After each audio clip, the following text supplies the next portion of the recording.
Segera download Apa saja yang Quran disebut Tadabbur, Al-Quran, dia meraih tafsir kebaikan. dalam genggaman Contoh, Anda. bulan Ramadan adalah bulan Al-Quran.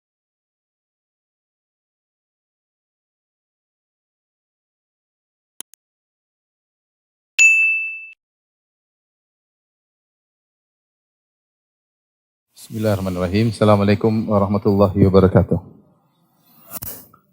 Alhamdulillahi ala ihsani wa syukru lahu ala taufiqihi wa amtinani. Asyhadu an la ilaha illallah wahdahu la syarika lahu ta'ziman li sya'nih. Wa asyhadu anna Muhammadan abduhu wa rasuluhu da'ila ridwani. Allahumma salli alaihi wa ala alihi wa ashabihi wa ikhwani. Para hadirin dan hadirat, para jamaah Masjid Tarbiyah yang dirahmati oleh Allah Subhanahu wa taala, kita melanjutkan bahasan kita dari kitab Riyadhus Shalihin. Kita masuk pada bab 32, babun fadlu dha'afatil muslimin wal fuqara'i wal khamilin. Bab tentang keutamaan orang-orang yang lemah, orang-orang miskin, orang-orang yang lusuh ya. Bab ini dibawakan oleh Al-Imam Nawawi rahimahullahu taala dengan tujuan sebagai tasliyah, hiburan bagi orang-orang yang ditakdirkan oleh Allah atau diuji oleh Allah dengan kekurangan, dengan kemiskinan. Sungguhnya jika mereka bertakwa kepada Allah, boleh jadi mereka di dunia tidak dihargai oleh manusia, tapi mereka memiliki kedudukan yang tinggi di sisi Allah Subhanahu wa taala. Karena banyak sekali hadis-hadis yang menjelaskan bahwasanya orang-orang miskin, orang-orang fakir, mereka diberi kemudahan-kemudahan oleh Allah, diberi keistimewaan oleh Allah Subhanahu wa taala sebagaimana akan kita jelaskan. Yang pertama, Al-Imam Nawawi rahimahullah membawakan dalil dari firman Allah dalam surat Al-Kahfi ayat 28, "Wasbir nafsaka ma'al ladzina yad'una rabbahum bil ghadati wal 'ashyi yuriduna wajhah wa la ta'du 'ainaka anhum turidu zinatal hayatid dunya."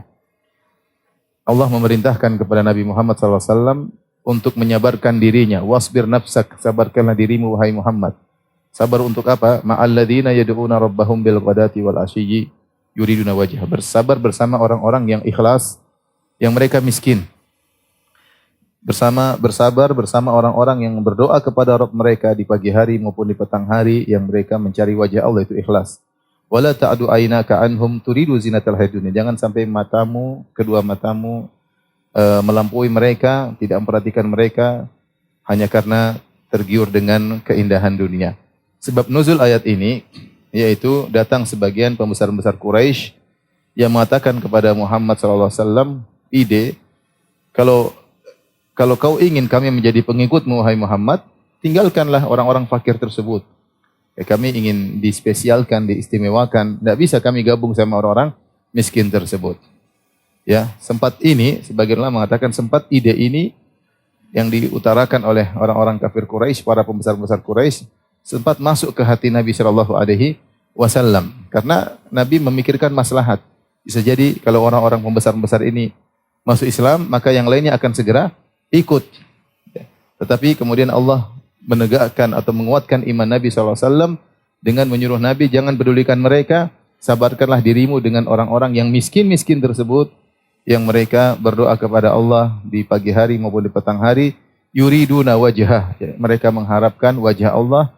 Dan ungkapan seperti ini, mengharapkan wajah Allah, maksudnya mereka ikhlas, ya, ikhlas kepada Allah, tidak mengharapkan selain Allah Subhanahu wa taala. Sebagaimana doanya Umar bin Khattab radhiyallahu anhu, diriwayatkan beliau berdoa, Allahumma ja'al amali kullahu salihan waj'alhu liwajhika khalisan wa la taj'al li ahadin fihi syai'a. Yang artinya, ya Allah, jadikanlah seluruh amalanku adalah amalan yang saleh, ya.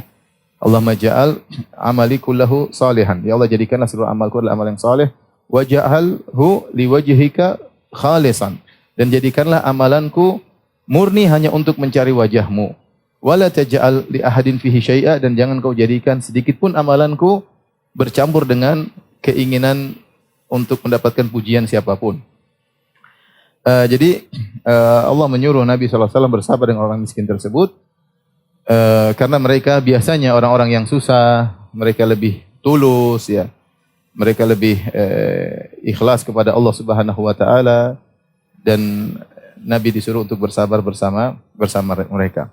Namun Syekh Utsaimin rahimahullahu taala menyatakan, meskipun ayat ini sebab nuzulnya terkait dengan orang-orang miskin yang mereka ikhlas, namun ayat ini umum, yaitu seorang disuruh untuk bersabar bersama orang-orang yang ikhlas kepada Allah Subhanahu wa taala. Kalau kita melihat ada teman-teman kita yang terasa bahwasanya mereka tulus ya, mereka ikhlas ya, maka bersabarlah untuk bersama mereka. Bersabarlah untuk bersama mereka karena mencari orang-orang yang tulus tidak mudah ya, tidak mudah.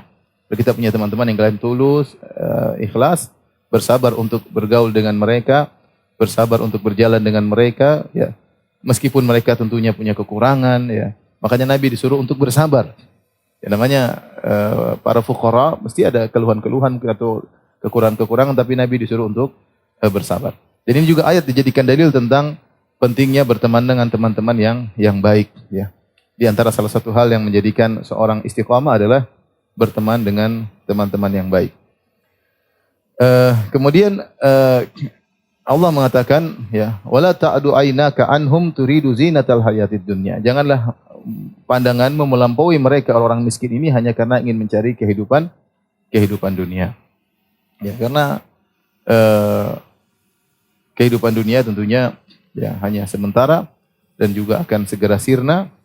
Ya, jangan sampai seorang meninggalkan amal soleh hanya karena ya mengejar kehidupan dunia yang akan mudah sirna. Makanya Allah Subhanahu wa taala ayat yang lain mensifati kehidupan dunia dengan zahrah. Kata Allah Subhanahu wa taala, wala tamuddanna ainaika ila ma mata'na bihi azwajan minhum zahratal hayatid dunya. Janganlah engkau panjangkan pandanganmu ya kepada kenikmatan-kenikmatan yang kami berikan kepada sekelompok mereka, zahratal hayatid dunya. Yang kenikmatan-kenikmatan duniawi tersebut hanyalah mawar kehidupan dunia ya. Kata Syekh Utsaimin rahimahullah taala bahwasanya Allah menamakan keindahan dunia dengan mawar karena mawar itu memang indah, berwarna-warni, kemudian aromanya menarik, tetapi dia cepat sekali layu ya. Dan tidaklah dikatakan dunia kecuali diambil dari dua makna. Ada yang mengatakan maknanya adalah dunu, yaitu dekat karena cepat berakhir, atau dikatakan dani, rendah, tidak ada nilainya dibandingkan dengan akhirat. Maka jangan sampai seorang orientasinya adalah dunia. Taib. Ayat ini mengisyaratkan tentang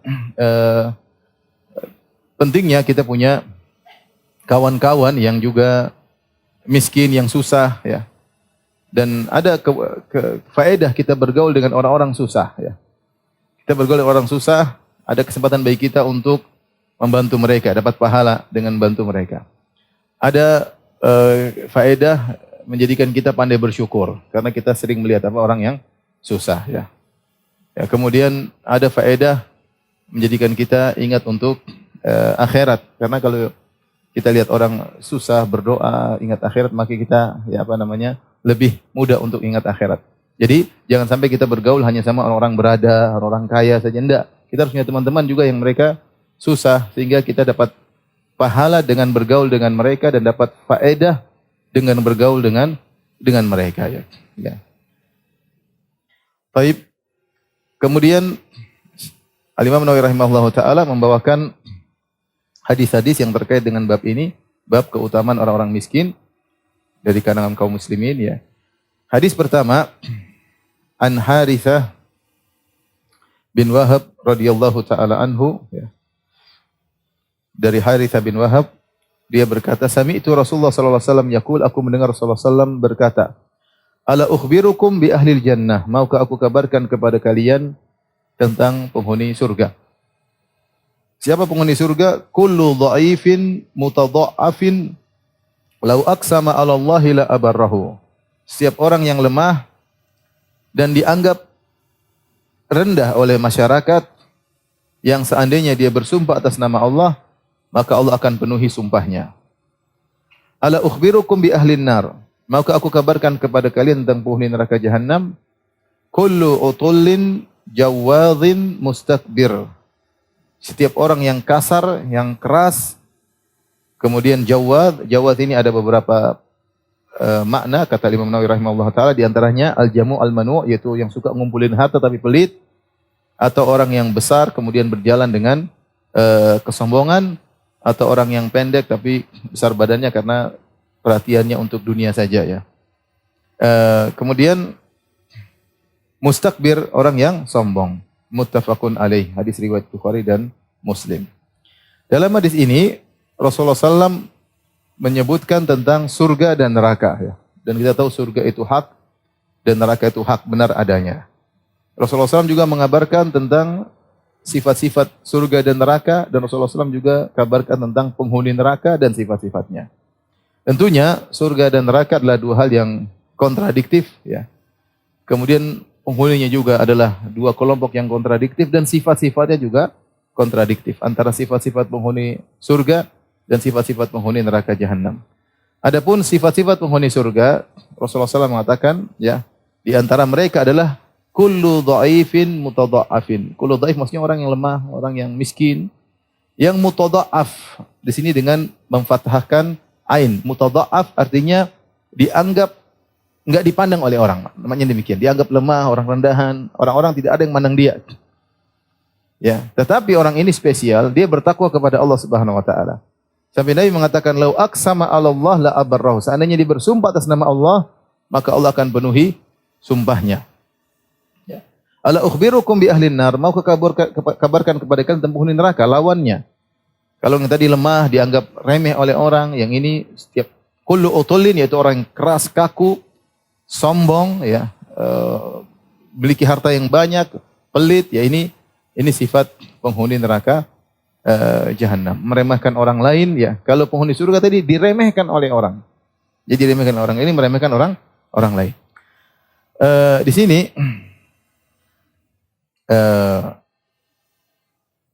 Rasulullah SAW menyebutkan sifat penghuni surga kullu dhaifin mutadha'af.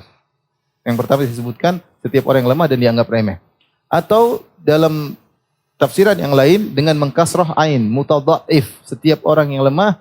Mutadha'if artinya dia adzalla nafsahu lillah, dia merendahkan dirinya untuk Allah Subhanahu wa taala.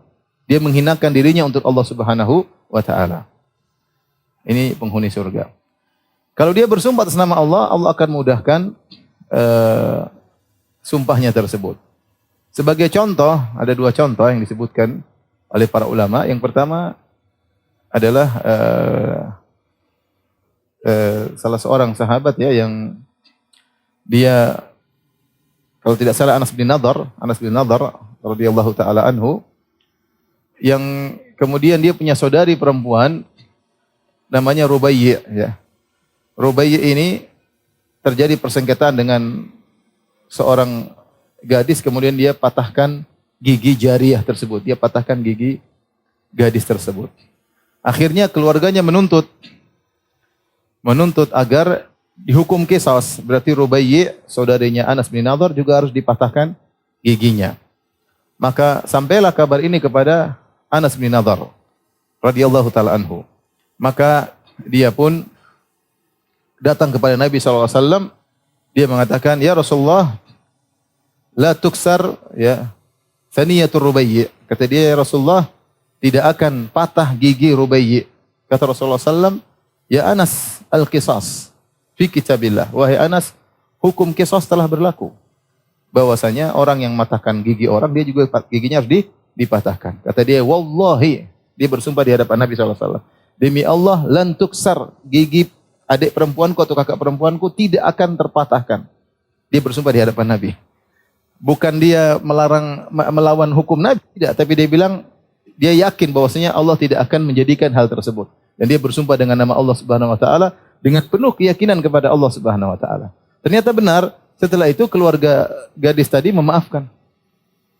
Kemudian Nabi mengomentari, kata Nabi sallallahu alaihi wasallam, sungguhnya di antara hamba-hamba Allah, inna min ibadillah man aqsam 'ala Allahi la abarrahu. Kalau dia bersumpah, maka akan dipenuhi sumpahnya oleh Allah Subhanahu wa taala. Ini contoh. Salah satu lagi contoh, seorang namanya Al-Bara' bin Malik. Al-Bara' bin Malik ini saudaranya Anas bin Malik. Anas bin Malik radhiyallahu anhu punya beberapa saudaranya. Al-Bara' bin Malik saudara sekandung ayah dan ibu, dan dia punya saudara seibu, siapa namanya? Ya Aba Umair yang Rasulullah SAW pernah menegur Abu Umair ketika burungnya mati ya. Saudara kandungnya namanya Al-Bara' bin Malik radhiyallahu anhu. Rasulullah SAW pernah berkata di hadapan para sahabat, Ya. Sungguhnya ya bahwasanya di antara hamba-hamba Allah ada yang berpakaian lusuh ya, dzu timrain, yaitu memakai dua pakaian yang lusuh. Lau aqsama 'ala Allah la abarrahu. Kalau dia bersumpah dengan nama Allah, maka Allah akan kabulkan sumpahnya tersebut. Minhum Al-Bara' bin Malik. Kata Nabi, di antara mereka Al-Bara' bin Malik. Di antara orang tersebut Al-Bara' bin Malik. Dan ini didengar oleh para sahabat.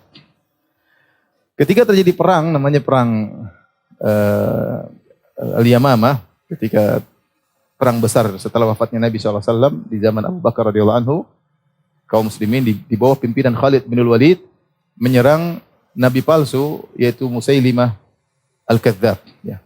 Maka terjadi perang yang sangat luar biasa dan kaum muslimin sangat kepayahan.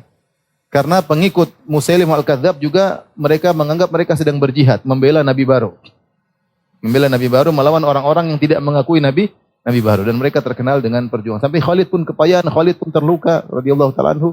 Sampai akhirnya mereka kesulitan untuk mengalahkan Musailimah Al-Kadzdzab. Maka Al-Bara' bin Malik dengan pedenya dia mengatakan, tolong taruh saya di atas turs, yaitu di atas perisai, lemparkan. Jadi mereka masuk dalam benteng dan sulit dibuka, sementara mereka serang dari apa? Dari luar dengan panah dan macam-macam. Akhirnya tidak ada jalan satu-satunya kecuali pintu benteng harus dibuka. Nah, bagaimana caranya? Tidak bisa mereka membuka pintu dari benteng tersebut. Maka Al-Bara' bin Malik minta agar dia dilemparkan ke dalam apa? Benteng sendirian. Maka dia pun ditaruh di atas di sebuah perisai, kemudian didorong pakai tombak atau apa, kemudian didorong, akhirnya dia pun masuk ke dalam tembok dan dia melawan musuh sendirian. Dan dia berhasil membuka pintu, kemudian kaum muslimin masuk dan menang, dan dia terluka parah sampai dirawat oleh Khalid bin Walid selama sebulan. Tapi intinya dia berhasil membuka apa? Buka pintu. Ini Al-Bara' bin Malik. Luar biasa ya. Intinya dalam beberapa peperangan, ada peperangan disebutkan dua peperangan. Peperangan selanjutnya dia berperang ketika kondisi kaum muslimin dalam kondisi sulit. Ini setelah wafatnya Nabi SAW. Para sahabat berkata, ya Al-Bara' bin Malik, bukankah Nabi SAW telah berkata di antara orang-orang yang bersumpah akan oleh Allah adalah engkau, fa'aqsim ala rabbik, bersumpahlah atas nama Allah agar kita menang. Maka dia bersumpah, ya Rabbi aqsamtu alaik, ya Allah aku bersumpah kepadamu agar engkau memenangkan kami. Akhirnya menang. Terus peperangan berikutnya kaum muslim dalam kondisi sulit lagi. Mereka datang lagi, Bara', kamu kan Nabi pernah bilang kalau kamu bersumpah akan dikabulkan. Dia berdoa lagi, ya Allah, aku bersumpah atas nama engkau ya Allah, menangkanlah kami dan susulkanlah aku kepada Nabi. Akhirnya dia meninggal begitu. Akhirnya dia menang, kaum muslim menang, tapi dia apa? Meninggal dunia. Jadi ada orang yang mungkin lemah, kita remehkan, tapi kalau dia bersumpah atas nama Allah, maka akan dikabulkan oleh Allah Subhanahu wa taala dan dia adalah penghuni surga ya. Jadi ikhwan dan akhwat yang dirahmati Allah Subhanahu wa taala, hadis ini menjelaskan bahwasanya Allah Subhanahu wa taala punya barometer tersendiri dalam menilai seseorang, itu takwa. Manusia, masyarakat punya barometer tersendiri. Mereka menilai seorang dari kekayaan, dari kebesaran, mungkin tubuh yang kuat, dari popularitas, dihargai. Itu kebanyakan kita seperti itu, menilai orang dari kekayaannya, dari jabatannya, ya. Tidak menilai dari ketakwaannya. Tapi di sisi Allah Subhanahu wa taala seorang dinilai bukan dengan harta, bukan dengan fisik, ya, tetapi nilai dari keimanannya. Kata Nabi SAW, innallaha la yanzuru ila suwarikum wala ila ajsamikum walakin yanzuru ila qulubikum wa amalikum. Allah tidak melihat kepada fisik kalian, kerupa kalian. Yang Allah lihatlah hati dan amal kalian ya. Hati dan amal kalian. Makanya seorang lebih harus memperhatikan hati dan amalnya daripada memperhatikan apa? Fisik dan penampilannya. Jangan sampai terbalik. Penampilan terhadap fisik luar biasa ya. Penampilan ya, mungkin pakaian, mungkin sorbannya, mungkin tasnya, mungkin jam tangannya, mungkin semuanya perhatian luar biasa. Tapi hati dan amalnya kurang diperhatikan. Ketahuilah itu tidak mengangkat derajat seorang sama sekali di sisi Allah. Mengangkat derajat seorang adalah hatinya. Maka bisa jadi seorang, nanti akan datang hadis yang menyebutkan akan hal ini. Seorang yang secara duniawi orang semua hormat sama dia. Penampilan oke. tetapi dia sangat hina di hadapan Allah Subhanahu wa taala. Jangan sampai seorang ingin diangkat derajatnya dengan penampilan fisik mengakibatkan dia hina di hadapan Allah Subhanahu wa taala. Hati-hati, hati-hati ya. Saya ingatkan kepada kawan-kawan yang diberi kelebihan harta, ya, mungkin hati-hati, ibu-ibu juga ya. Jangan beli tas-tas yang terlalu mahal ya. Mahal-mahal dikit ya mungkin lah kalau duitnya banyak enggak apa, tapi jangan terlalu mahal. Kalau sudah terlalu mahal pasti bawaannya sombong, pasti. Ingin nunjukkan saya punya tas cap ini, merek ini, itu pasti. Ya. Kalau sudah niatnya untuk pamer pasti ada kesombongan. Kalau sudah sombong, hinalah dia di hadapan Allah Subhanahu wa taala, pasti hina. Ya. Tasnya sampai ratusan juta, ya ngapain seperti itu ya? Ya makanya dikatakan sampai sebagian orang karena saking ingin dianggap dia beli tas KW. Dia beli tas KW supaya dianggap ya. Untuk membedakan tas KW dengan tas asli, lihat kalau hujan ya katanya. Kalau tas KW kalau hujan ya digunakan untuk apa? Payungan. Kalau tas asli, dia basah-basah yang penting tasnya selamat. Itu asli berarti. Kalau KW jadikan payung. Ayo KW itu. Jadi jangan sampai kita ingin keren, entah dengan tas kita, entah dengan jam tangan kita, entah dengan mobil kita, entah dengan motor kita. Kita ingin keren, ingin dianggap orang, terus kita jadi hina di hadapan Allah Subhanahu wa taala. Kapan kita terhina? Ketika kita mulai angkuh. Dan benda-benda mewah itu sangat mudah membuat orang angkuh. Tidak apa-apa, pakai sesekali kalau ada keperluan, ingin ketemu dengan klien atau ketemu dengan teman bisnis, nggak ada masalah. Nggak ada masalah. Yang penting jangan harus bisa menata hati. Kalau tidak mau, mending tidak usah ya. Mending tidak usah. Bukankah dalam hadis Allah Subhanahu wa taala memuji seorang yang dia mampu memakai pakaian yang mewah tapi dia takut karena Allah, maka dia tinggalkan. Baik. Lanjutkan.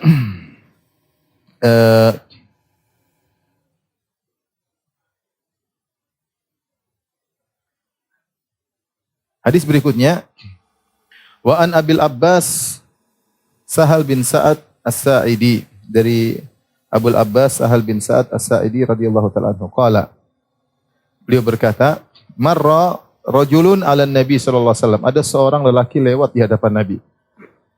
Faqala li rajulin indahu jalis, maka Rasulullah SAW bertanya kepada ada seorang sahabat yang duduk di samping Nabi, sedang duduk. Kata Nabi, ma ra'yuka fi hadza? Wahai fulan, bagaimana menurutmu tentang orang yang baru lewat tadi? Maka faqala, sahabat ini komentar, rajulun min asyrafin nas, yang lewat tadi adalah orang termasuk orang paling mulia di kalangan manusia. Hadza wallahi hariyun in khataba an yunkah. Ini orang demi Allah kalau dia ngelamar pasti diterima. Hebat kan? Ngelamar pasti diterima. Wa in syafa'a an yusyaffa. Kalau dia kasih rekomendasi, beri syafaat, pasti rekomendasinya diterima. Orang hebat berarti. Fasakata Rasulullah sallallahu alaihi wasallam pun diam mendengar komentar tersebut. Summa marra rajulun akhar. Kemudian lewat orang lain, lelaki lain lewat. Faqala lahu Rasulullah sallallahu alaihi wasallam berkata kepada sahabat lagi, ma ra'yuka fi hadza? Bagaimana menurut tentang yang kedua ini lewat? Faqala, maka sahabat mengomentar, ya Rasulullah, hadza rajulun min fuqara'il muslimin. Ya Rasulullah, ini orang miskin. Hadza hariyun in khataba alla yunkah. Ini orang kalau melamar pasti ditolak. Jangan bilang gue banget ya. Saat saya sudah ngelamar berkali-kali ditolak melulu ya. Kayak hadis ini. Hadza hariyun in khataba alla yunkah. Ini orang kalau ngelamar ditolak. Wa in syafa'a la yusyaffa. Kalau dia kemudian memberi rekomendasi, tidak diterima rekomendasinya. Wa in qala alla yusma. Ya. Kalau dia ngomong tidak didengar liqauli, tidak didengar. Orang tidak pandang. Beda yang pertama kalau ngomong orang dengar. Karena orang hormat semua sama dia. Kalau ngelamar pasti diterima. Semua orang berkeinginan agar dia menjadi mantu mereka, ya. Kalau ngomong didengar. Ini kalau khidbah tidak diterima, ngelamar ditolak, kalau beri rekomendasi tidak dianggap, kalau ngomong tidak didengar. Faqala Rasulullah SAW kemudian berbicara, hadza khairun min mil ardi mithli hadza. Yang kedua ini lebih baik daripada yang pertama sepenuh bumi. Artinya kalau ada model pertama ini sepenuh bumi, miliaran orang, masih lebih bagus orang yang kedua. Muttafaqun alaih, hadis riwayat Bukhari dan Muslim. Perhatikan di sini, ini sangat jelas. bahwasanya penilaian masyarakat tidak menunjukkan orang tersebut otomatis mulia di hadapan Allah Subhanahu wa taala. Lihat orang yang pertama tadi. Ngomong pasti didengar, kalau beri kuasa pasti diterima, ya, kalau ngelamar pasti diterima. Ya. Tetapi ternyata kalau dia ada 1 miliar orang seperti dia, masih kalah dengan orang satu yang kedua tadi, yang kalau ngelamar ditolak. Siapa yang ngelamar ditolak? Ngelamar ditolak, rekomendasi tidak didengar, ya. Kalau ngomong tidak ada yang mau nanggapi. Tapi ternyata dia di sisi Allah lebih mulia daripada orang yang pertama. Ini menunjukkan bahwasanya Allah punya, Subhanahu wa ta'ala punya nilai sendiri dalam menilai seseorang. Yang penilaian tersebut kembali kepada takwa Allah, pada takwa kepada Allah Subhanahu wa ta'ala. Seperti dalam satu hadis Rasulullah SAW mengatakan, tuba li rajulin akhadha bi anani farasihi mujahidan fi sabilillah ash'atha ra'suhu mughabbaran qadamah in kana fil hirasa kana fil hirasa in kana fis saqa kana fis saqa in ista'dzana lam yu'dzan lahu wa in syafa'a lam yusyaffa' lahu. Kata Rasulullah SAW, sungguh beruntung seorang yang berjuang di jalan Allah Subhanahu wa taala memegang tali kekang kudanya untuk berjihad. Rambutnya penuh dengan debu, rambutnya semerawut, badannya penuh dengan debu. Kalau dia ditugaskan di bagian belakang, dia tetap bertugas untuk berjuang meskipun bagian belakang, bukan panglima, bukan bagian depan, bukan striker nyari bagian apa? Belakang. In kana fil hirasa, kalau tidak suruh ikut perang, suruh jaga di luar, dia nurut. Pokoknya disuruh pun dia nurut. Orang ini ista'dzan, kalau dia minta izin tidak diizinkan. Wa in syaffa, kalau dia beri rekomendasi, lam yusyaffa, tidak diterima rekomendasinya. Kenapa tidak dianggap? Prajurit cuma bagian belakang atau bagian penjaga, bukan panglima, bukan jenderal, bukan, tapi kata Nabi, tubalahu, surga baginya. Surga baginya. Kembali lagi, penilaian manusia tidak otomatis kemudian menjadi seorang itu mulia. Makanya kita jangan terpedaya kalau orang memuliakan kita. Belum tentu. Orang memuliakan kita, orang hormati kita. Ingin kalau ketemu seperti karismatiknya luar biasa. Kalau ketemu dengan orang tersebut kayaknya gimana gitu ya. Kayak kemarin teman saya cerita, Ustaz ada si fulan tuh. Kalau kita lihat dia, karismatiknya luar biasa. Kalau kita ketemu kayaknya gimana? Tahu-tahu ketangkap korupsi. Orang semua hormat sama dia, tapi ternyata ketangkap KPK. Justru saya, kalau orang hormat dia, ini manusia tidak ada. Bukan berarti manusia semua suka sama kita, follower kita banyak, kemudian kita tinggi di sisi Allah. Enggak. Meskipun antum kalau setiap ngelamar diterima, belum tentu antum nilai baik di sisi Allah, belum tentu. Ya, lihat ada orang yang tidak dikenal, mungkin direndahkan, tidak dianggap, ya, tetapi ternyata dia tinggi nilainya di sisi Allah Subhanahu wa ta'ala. Ya.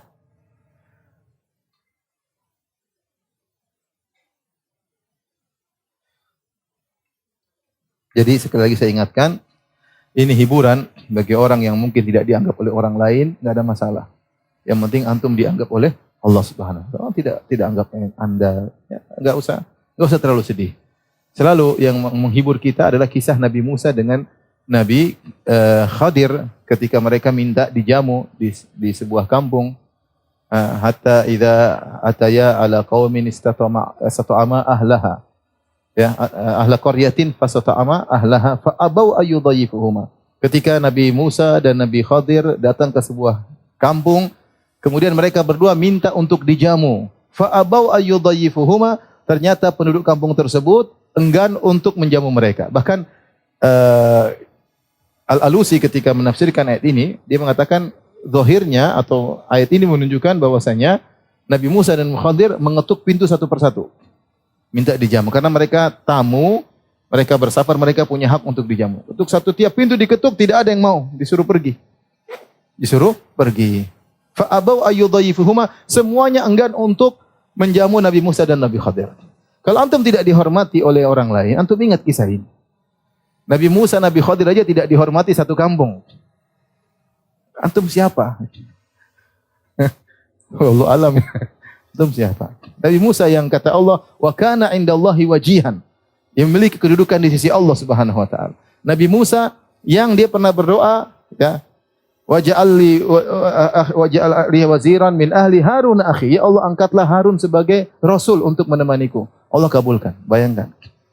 Bukan minta ya Allah jadikan anakku soleh, jadikan istriku soleha, jadikan suamiku soleh. Ini minta agar kakaknya dijadikan nabi. Luar biasa. Mungkin kita sering berdoa, ya Allah jadikanlah suamiku soleh, enggak soleh-soleh. Ya Allah jadikan istriku soleha, enggak soleha-soleha. Masih ngomel melulu. Ya Allah jadikanlah anakku soleh, ternyata enggak soleh. Masih bandel terus. Ini bukan minta soleh lagi. Minta dijadikan apa? Nabi, dan langsung Allah kabulkan. Qala qad utita su'laka ya Musa. Dikabulkan doamu langsung. Itu saja tidak dihormati oleh satu kampung. Nah, kalau antum tidak dihormati orang, ingat kisah ini. Antum siapa sih? Antum siapa sih? Enggak usah bilang, saya rajin sholat malam, saya rajin sedekah supaya dihormati. Enggak usah. Enggak usah. Yang penting Allah sudah tahu salah saya, biasalah. Enggak semua orang harus menghormati kita. Ya. Meskipun antum ya, saya enggak mau ke situ lagi, enggak apa-apa. Tapi jangan kemudian dendam, enggak usah lah. Ya biasa. Kita tidak mencari penghormatan manusia. Jadi kita ingat hadis ini. Ini setiap ulamar ditolak. Ya. Ngomong enggak didengar ya. Gue banget ya. Beri rekomendasi tidak dianggap. Ya udah. Bukan berarti antum hina di hadapan Allah. Enggak. Ini hiburan. Jadi faedah hadis ini hiburan bagi orang yang tidak dihormati. Yang kedua, peringatan bagi orang yang merasa dihormati. Jangan terpedaya dengan penghormatan orang lain. Jangan terpedaya.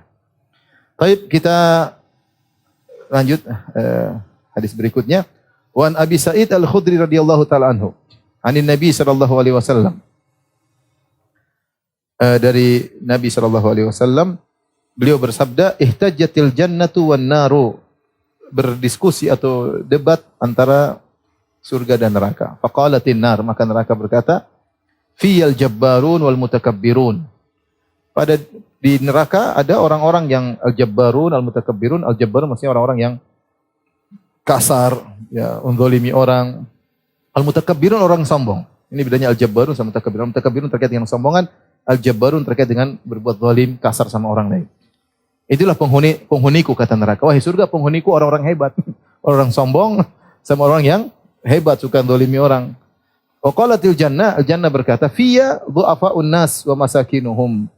Yang tinggal di tempatku di surga adalah orang-orang yang lemah, orang-orang miskin, yang enggak dianggap, rakyat jelata. Faqadallahu bainahuma, maka Allah pun memutuskan di antara mereka berdua. Allah berkata, innakil jannatu rahmati, innakil jannah rahmati arhamu biki man asya. Wahai surga, engkau adalah rahmatku, yang dengan engkau aku merahmati siapa yang aku kehendaki. Wa innakin nar, dan engkau wahai neraka. Adzabi u'adzibu biki man asya, dan engkau adalah azabku, aku mengadab denganmu siapa yang aku kehendaki. Walikilaykuma alayya mil'uha, dan aku akan memenuhi kalian berdua. Rawahu Muslim. Baik. Khilaf di kalangan para ulama, apakah ini pembicaraan nyata atau sekedar hikayat untuk menggambarkan tentang hakikat surga dan neraka. Sebenarnya mengatakan hanyalah majaz atau hikayat, ya, menggambarkan seakan-akan mereka saling berbicara untuk menjelaskan hakikat isi surga dan neraka. Sebenarnya mengatakan kita ambil zahirnya bahwasanya neraka dan surga bisa berbicara sebagaimana Allah bisa membuat yang lain berbicara. Kulit, tangan, kaki bisa berbicara pada hari kiamat kelak, ya. Padahal mereka benda-benda mati, tapi mereka bisa berbicara. Demikian juga surga dan neraka bisa berbicara. Tapi ini dalil bahwasanya kebanyakan penghuni surga adalah orang-orang miskin, orang-orang susah. Dan kebanyakan penghuni neraka adalah orang-orang yang jabbarun, yang suka menzalimi orang lain, dan orang-orang mutakabbirun. Mutakabbirun yaitu orang yang sifatnya dua, kata Nabi SAW tentang kesombongan, innahu batarul haq wa ghamtun nas. Sombong itu menolak kebenaran dan meremehkan orang lain. Kapan kita memiliki sifat menolak kebenaran, sudah disampaikan kebenaran, kita ngeyel dari kanan, dari kiri, orang sombong. Orang yang tidak sombong ketika dia tahu itu dalilnya benar, apa yang disampaikan argumentasi yang disampaikan benar, maka dia tunduk. Dia tunduk bukan kepada orang tersebut, tapi tunduk kepada Allah Subhanahu wa taala, ya. Makanya kalau tidak salah Imam Syafi'i berdebat, dia mengatakan dan dia berangan-angan kebenaran muncul dari lawan debatnya. Berangan sehingga dia akan tunduk ya, sebagai bentuk ketundukan kepada Allah Subhanahu wa taala. Kalau ada orang dikasih tahu ngeyel, udah jelas ya. Benar tapi dia ngeyel larikan ini orang sombong. Orang sombong ya sudah, jangan paksa lagi diskusi sama dia, orang sombong mau diapain. Atau yang kedua, sifat sombong adalah ghamtun nas, merendahkan orang lain. Meremehkan orang lain. Ketemu orang, siapa itu? Apa gitu. Itu meremehkan orang lain. Baik perkara dunia maupun perkara agama. Meremehkan orang lain tidak harus perkara dunia. Perkara agama juga sama. Ya. Apa ilmunya cuma segitu? Ilmu cuma cetek. Itu meremehkan, tidak boleh. Itu sombong. Kita punya kaidah, Allah memberikan kita keutamaan bukan untuk kita sombongan, tapi untuk kita syukuri.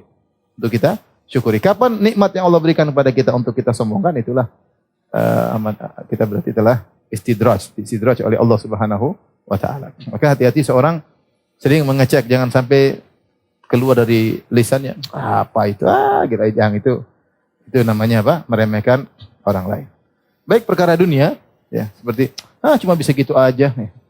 Cuma begitu jualan cuma begitu apa itu namanya meremehkan. Baik perkara dunia. Mungkin antum sekolah S2, S3 bidang manajemen atau bidang apa, terus antum meremehkan apa itu? Apa itu? Gitu meremehkan. Tidak punya ilmu tentang dunia. Tidak bisa marketing. Nggak tahu caranya. Itu namanya meremehkan dalam urusan apa? Dunia. Demikian juga dalam urusan agama. Meremehkan orang. Apa cuma bisa ngajar Al-Fatihah? Cuma ngajar TPA? Apa? Terus sekolah nggak cuma bisa ngajar apa? TPA. Itu tidak boleh seperti itu. Cuma bisa ngajar TPA. Kalau dia ikhlas, pahalanya banyak ya. Seperti ada yang ya pokoknya jangan meremehkan apa? Orang lain ya. Kapan kita meremehkan orang lain? Dan itu terkadang terlepas segera istighfar. Istighfar, ingat bahwasanya kelebihan yang Allah berikan untuk kamu syukuri, bukan untuk kamu sombongkan. Inilah penghuni surga, al-jabbarun, yang sombong, angkuh, menyiksa orang, menzalimi orang lain, atau yang merendahkan orang lain, maka mereka adalah berhak untuk masuk dalam neraka jahanam yang kata Allah fabi'sa mathwal mutakabbirin. Neraka adalah seburuk-buruk tempat untuk orang-orang yang sombong. Baik, berikutnya an Abi Hurairah radhiyallahu taala anhu. Dari Abu Hurairah radhiyallahu taala anhu, an Rasulullah sallallahu alaihi wasallam dia berkata innahu la ya'ti ar-rajulus saminul 'azimu yaumal qiyamah la yazunu 'indallahi janaha ba'udatin muttafaqun alaih. Kata Nabi sallallahu alaihi wasallam akan didatangkan pada hari kiamat kelak seorang akan ditimbang di timbangan Allah, di mizan. Orang tersebut orang yang besar, gemuk, badannya besar, namun ketika ditimbang pada hari kiamat kelak tidak bisa menyamai beratnya seekor nyamuk. Artinya dia badannya besar, gemuk, tapi ternyata di akhirat tidak ada nilainya. Kenapa? Karena dia tidak beriman. Ini dalil bahwasanya pada hari kiamat kelak yang ditimbang di mizan, sebagian dalil menunjukkan yang ditimbang adalah amal soleh atau ditimbang catatan amal, dan sebagian dalil menunjukkan yang ditimbang adalah orangnya. Namun ini tidak bertentangan, artinya ada yang ditimbang orangnya, ada yang ditimbang catatan amalnya, yang ditimbang amal solehnya, tapi semuanya kembali kepada amal soleh. Di antara dalil yang menunjukkan yang ditimbang orangnya seperti hadis ini, demikian juga hadis Ibnu Mas'ud radhiyallahu taala anhu, ketika Ibnu Mas'ud sedang bersama para sahabat, tiba-tiba ada angin yang menghembuskan sarungnya, izarnya, maka terlihatlah dua betis Ibnu Mas'ud yang kecil, yang kurus. Maka sebagian orang tertawa. Maka Rasulullah SAW berkata, mimma tadhakun, kenapa kalian tertawa? Para sahabat berkata, min diqqati saqaihi, ya Rasulullah, karena betisnya kurus. Kata Rasulullah SAW, lahuma fil mizan yaumal qiyamah athqalu min jabalil Uhud. Sungguhnya dua betis Ibnu Mas'ud yang kurus itu, kalau ditimbang pada hari kiamat lebih berat daripada gunung Uhud. Itu orang mukmin yang kurus lebih berat pada gunung Uhud, apalagi yang gemuk ya gitu. Enggak ya. Jadi intinya ada orang badan besar, gagah, mungkin badannya kekar, badannya besar, tapi ketika ditimbang enggak ada nilainya. Kenapa? Imannya enggak ada. Nah, ini dibawakan oleh Imam Nawawi rahimahullahu taala, bahwasanya ada orang seperti ini biasanya orang terpandang ya. Bisa badan besar, kemudian badannya gemuk, badannya kekar, pasti dia orang nyaman. Orang hidup apa? Nyaman. Kalau enggak nyaman enggak mungkin gemuk seperti itu, badannya besar, mungkin pertumbuhannya susah, ya kurang minum susu, kurangnya kurus kerempeng ya. menunjukkan dia hidup nyaman, mungkin dihormati oleh orang, tapi ternyata di hari kiamat tidak ada nilainya di sisi Allah Subhanahu wa taala. Baik, hadis berikutnya wa anhu dari Abu Hurairah radhiyallahu anhu anna imra'atan sauda kanat taqumul masjid aw syaban fa faqadaha Rasulullah sallallahu alaihi wasallam. Ada seorang wanita berkulit hitam, dia taqumul masjid itu mengurusi masjid. Ada yang mengatakan taqumu artinya membersihkan kotoran dari masjid. Ada sampah-sampah kemudian dia bersihkan. Atau seorang pemuda, tapi banyak riwayat mengatakan seorang wanita berkulit hitam. Fa faqadaha Rasulullah sallallahu alaihi wasallam. Satu hari Rasulullah sallallahu sering lihat wanita itu di Masjid Nabawi bersih-bersih. Suatu hari Rasulullah SAW tidak lihat lagi wanita tersebut. Fasa'ala anha, maka Rasulullah SAW bertanya, mana wanita yang biasa sapu-sapu masjid, bersih-bersihkan masjid? Faqalu matat, dia sudah meninggal dunia. Rasulullah SAW berkata, afala kuntum adantumuni, kenapa kalian wahai para sahabatku tidak memberitahuku ketika dia meninggal dunia? Faka'annahum saggaru amraha, seakan-akan para sahabat meremehkan wanita ini. Ya. Maksudnya tidak semua orang meninggal kasih tahu Nabi. Ini hanya tukang sapu, ya sudah enggak usah dikira. Nabi mungkin sibuk, mungkin pikiran mereka demikian. Seakan-akan mereka meremehkan orang ini sehingga wafatnya wanita ini tidak perlu diberitahukan kepada Nabi. Tapi Nabi SAW tegur mereka. Afala kuntum adantumuni, kenapa kalian tidak laporkan kepadaku ketika dia meninggal dunia? Kemudian Rasulullah SAW berkata, dulluni ala qabriha, atau dalam riwayat qabrihi. Tunjukkan kepadaku mana kuburannya. Fadalluhu, maka mereka pun menunjukkan kuburan. Sudah dikubur wanita tersebut. Fasalla alaiha, kemudian Rasulullah SAW pun salat janazah di kuburan wanita tersebut. Tsumma qala, kemudian Rasulullah SAW berkata, inna hadhil kubura mamlu'atun zulmatan ala ahliha. Sungguhnya kuburan-kuburan ini dipenuhi dengan kegelapan bagi penghuninya. Wa inna Allah Ta'ala yunawwiruha lahum bi salati alaihim. Dan sungguhnya Allah Subhanahu wa taala memberi cahaya bagi kuburan-kuburan tersebut dengan salatku terhadap mereka. Muttafaqun alaih. Hadis riwayat Bukhari dan Muslim. Perhatikan di sini dalil yang sangat jelas bagaimana orang yang wanita yang berkulit hitam yang mungkin dipandang remeh oleh banyak orang, bukan wanita yang berkulit putih cantik jelita, tidak, berkulit hitam dan cuma nyapu-nyapu masjid. Bukan kepala DKM ya. Bukan ya. Ini di belakang cuma nyapu-nyapu ya.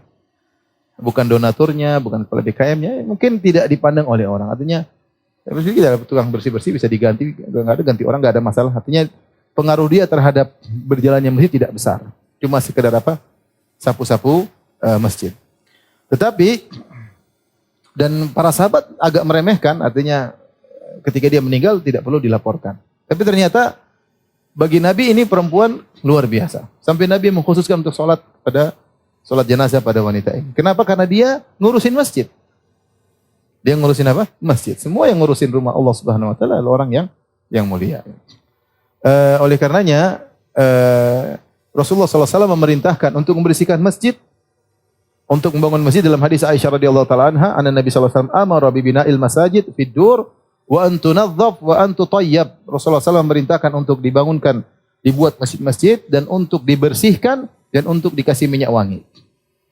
Jadi di antara sunnah kita sebarkan minyak wangi di masjid supaya orang nyaman kalau ibadah. Ya. Kasih pasang AC, dibersihkan, ada bau yang enggak enak dihilangkan, kasih minyak wangi. Kalau di Arab Saudi selalu ada orang bawa gaharu ya, nebarin ke masjid ya. Sampai saya pernah diprotes sama jemaah haji. Ustaz, katanya Arab Saudi anti kemenyan. Kenapa ada kemenyan di masjid? Kan bilang bukan kemenyan itu wangi-wangian ya. Jumat kan disebarin gitu. Jadi itu di antara yang diperintahkan oleh Nabi sallallahu alaihi wasallam ya. Diperhatikan. Tapi kata Syekh Utsaimin rahimahullahu taala, walakin la yanbaghi zakhrafatuha wa tankishuha. Tapi tidak boleh dihiasi masjid, terlalu berhias, terlalu indah, enggak boleh. Karena bisa menghilangkan dari tujuan ibadah. Orang terpesona dengan keindahannya, banyak ukirannya ya.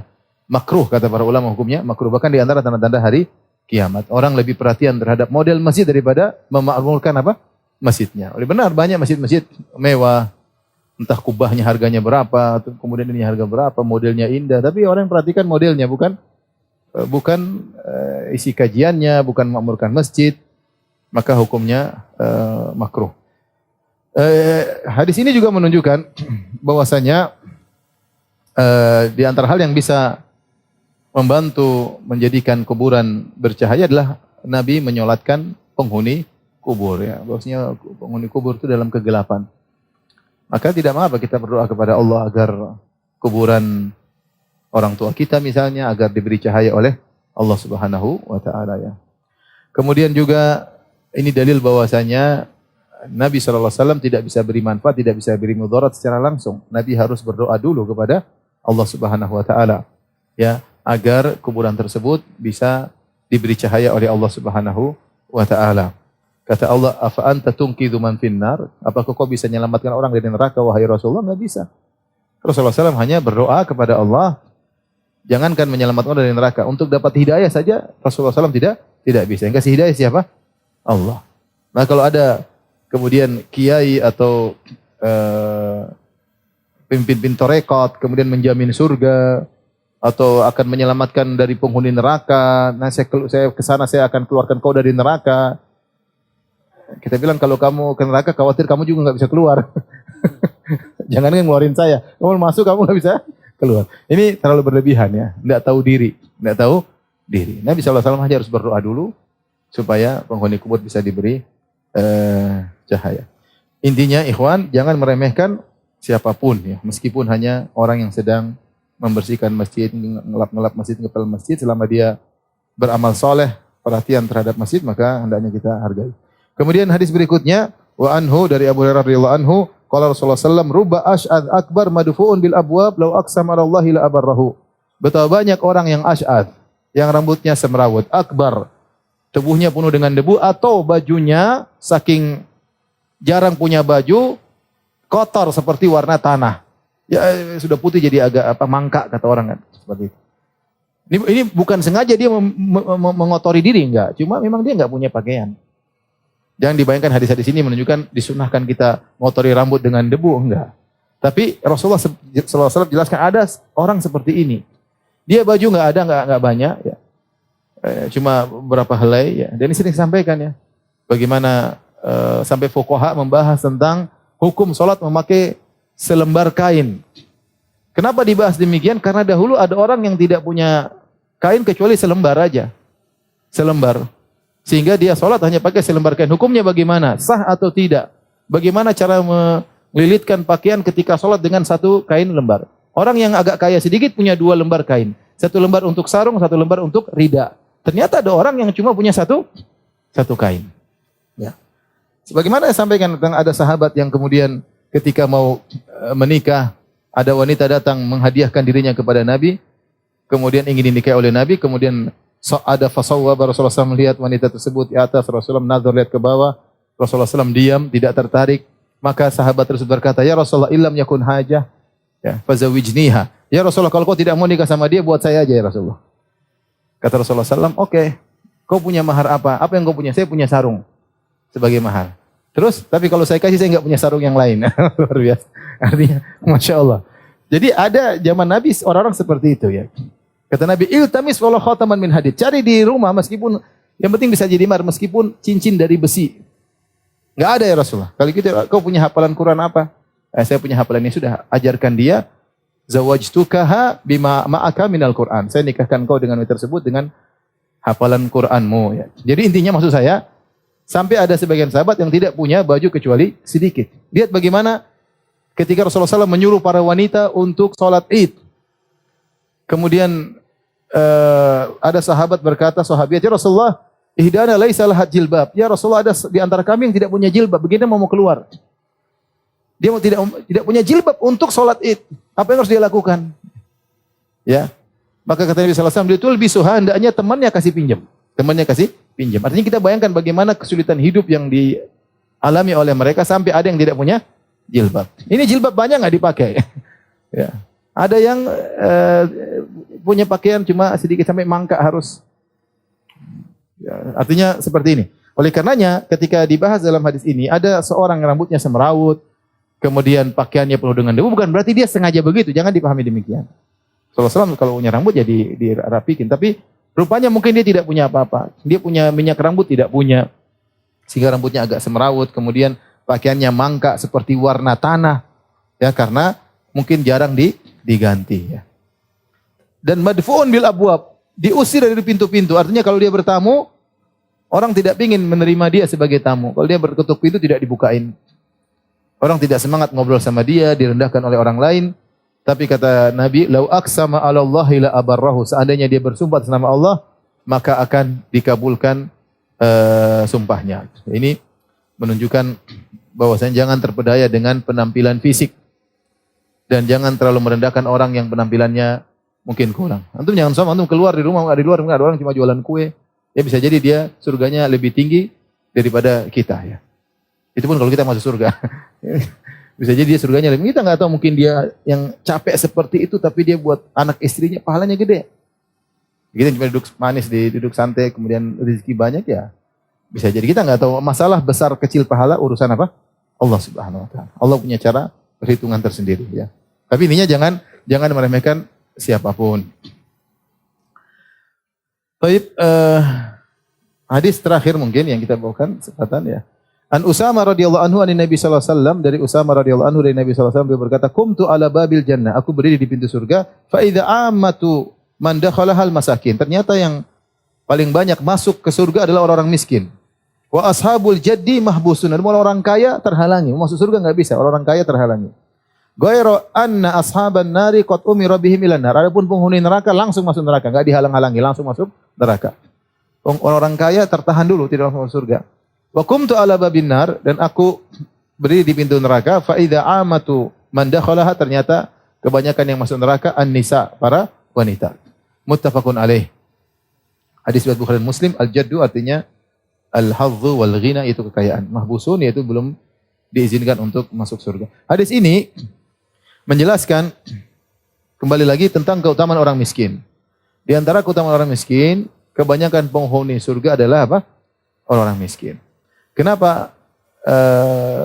Bukti menunjukkan bahwasanya orang miskin ketika diuji dengan kemiskinan, mereka lebih mudah untuk menghadapinya. Mereka lebih mudah sabar. Benar ada orang miskin yang nakal, yang mungkin begal atau mungkin merampok ada, tapi kebanyakan tidak. Kebanyakannya kita lihat secara umum mereka sabar. Entah jualan, pulang ke rumah dengan tidur seadanya. Ada rumah kecil yang tinggal anak istri, anaknya banyak, rumahnya cuma 3x4 atau 4x6, dan mereka sabar. Ya, sampai waktu kemarin kejadian yang meninggal di pangkuannya, anaknya meninggal sudah, tapi sabar. Kebanyakan orang diuji dengan kemiskinan berhasil, sabar. Meskipun sebagian ada yang tidak sabar. Tapi sebaliknya, kebanyakan orang diuji dengan kekayaan tidak berhasil, tidak bersyukur. Kalla innal insana la yatgha ar-ra'ahu istaghna. Manusia itu menjadi melampaui batas ketika dia mandang dirinya sudah kaya. Kebanyakan orang diuji dengan kekayaan tidak bersyukur. Entah dia gunakan kekayaannya untuk sombong dan angkuh, untuk pamer sana sini, ya. Entah dia gunakan kekayaannya untuk berfoya-foya yang mengeluarkan uang tidak ada faedahnya, jalan-jalan melulu, ke luar negeri melulu, ya. Kemudian isinya jalan-jalan beli barang-barang mewah, ya. Atau dia gunakan kekayaannya untuk maksiat, ya. Sehingga kebanyakan orang kaya ketika diuji dengan kekayaan tidak berhasil.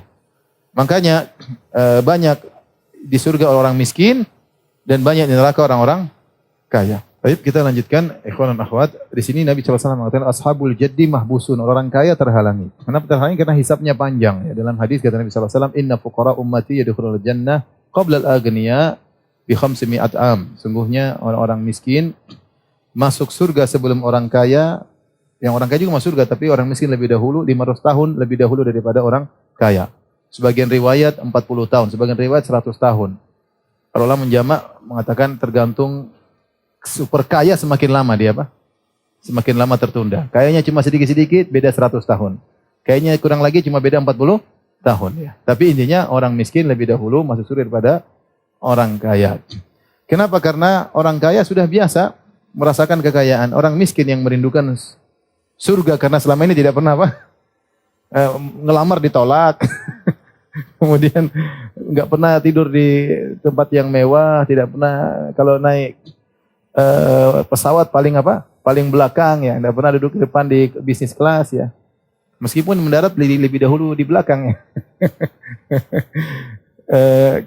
Jadi mereka tidak pernah merasakan seperti itu. Dalam hadis Rasulullah sebutkan yang pertama kali melewati sirat, itu orang-orang yang seperti tadi, yang dunusul libas, yang pakaian mereka kotor, rambut mereka merawut, la yatazawwajuna mutana'imat, tidak pernah menikahi wanita-wanita yang halus-halus, yang kadang ngelamar selalu ditolak ya.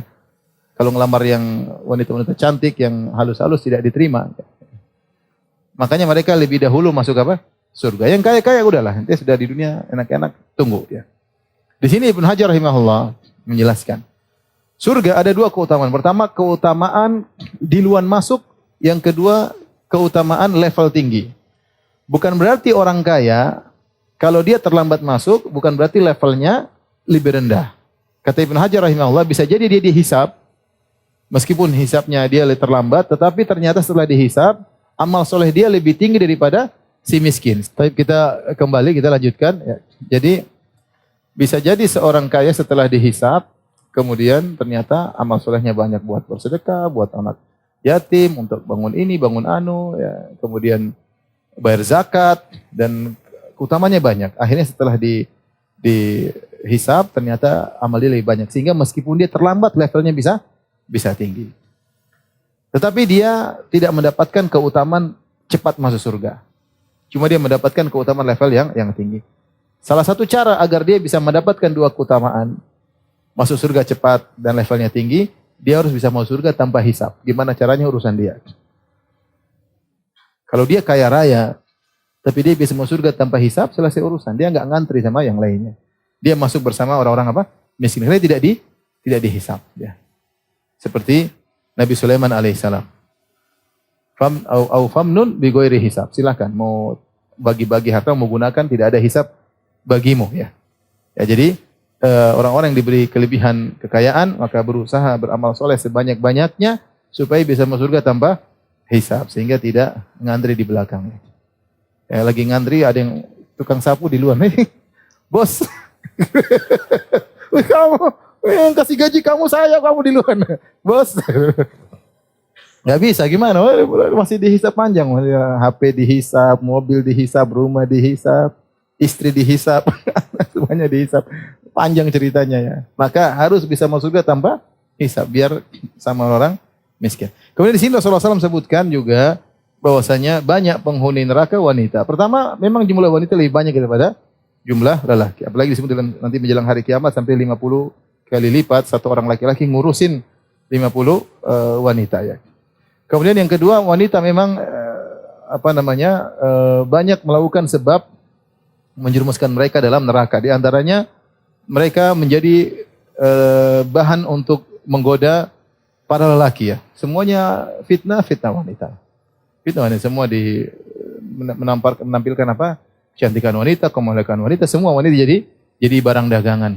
Mau iklan odolnya kecil, ceweknya yang gede. Mau iklan apapun. Iklan apapun, ceweknya yang gede, odolnya apa? Kecil. Odolnya enggak seksi, ceweknya apa? Seksi. Pokoknya orang menarik dulu, lihat ceweknya baru lihat apa? Odolnya. Iklan apapun, ya semuanya pasti menampilkan apa? Wanita ya. Sehingga mereka menimbulkan fitnah. Yang berikutnya yang buat mereka banyak masuk neraka karena muamalah dengan suami yang tidak benar. Ini Rasulullah SAW mengatakan, ya ma'asyaran nisa tasaddaqna fa innakunna aktsara hatabi jahannam. Wahai para wanita, bersedekahlah, sungguhnya kalian banyak penghuni neraka jahanam. Ada yang berkata, 5 ya Rasulullah. Kenapa ya Rasulullah? Li'annakunna takfurnal asyir, karena kalian tidak tahu bersyukur kepada suami. Wa tuktsirna la'ana, kalian suka melaknat. Wa tuktsirna syakat, kalian suka mengeluh. Maka hati-hati para wanita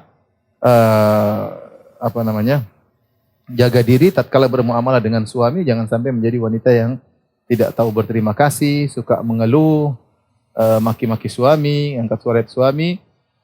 Khawatir wanita seperti ini mudah masuk neraka jahanam. Dan saya sampaikan kepada bapak-bapak untuk banyak memaafkan. Untuk banyak memaafkan istri-istri ya, namanya mungkin baru ngaji ya, bapak-bapak juga baru ngaji. Kita tidak sejak kecil mengenyam pendidikan, ya sudah maafkanlah kita biar sama-sama masuk surga. Jangan bilang sudah kamu neraka, saya bidadari sudah. Jangan kita ingin masuk surga bareng-bareng. Tapi demikian saja apa yang saya sampaikan. Kalau misalnya maaf, wabillahi taufiq wal hidayah. Assalamualaikum warahmatullahi wabarakatuh.